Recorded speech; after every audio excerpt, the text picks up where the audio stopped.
So grateful and I feel so blessed. So thank you so much for this. Naging emosyonal si Kyla Estrada matapos niyang ipahayag ang kanyang taos-pusong pasasalamat sa mga taong patuloy na naniniwala at sumusuporta sa kanya sa kabila ng mga negatibong komento at pambabash na kanyang natatanggap. Sa kanyang pahayag na, "I'm really so grateful and I feel so blessed, so thank you so much for this." Ramdam ang pagiging totoo at pagpapakumbaba ng aktres sa gitna ng kontrobersyang kinasasangkutan niya.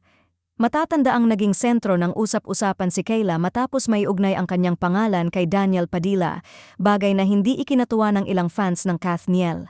Ayon sa ilang netizens, hindi raw nila matanggap ang bagong relasyon ni Daniel dahilan upang makatanggap si Kyla ng sunod-sunod na batikos at masasakit na komento online.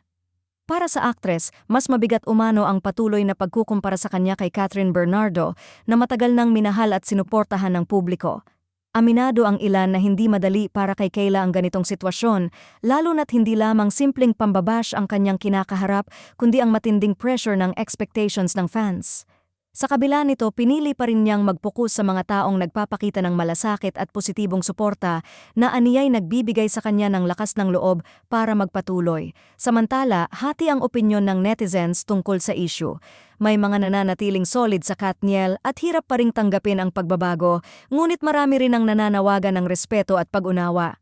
Ayon sa ilang netizens, panahon na raw upang hayaan si Daniel at Kyla kung saan sila masaya at bigyan ng espasyo ang lahat upang makapag-move on ng maayos.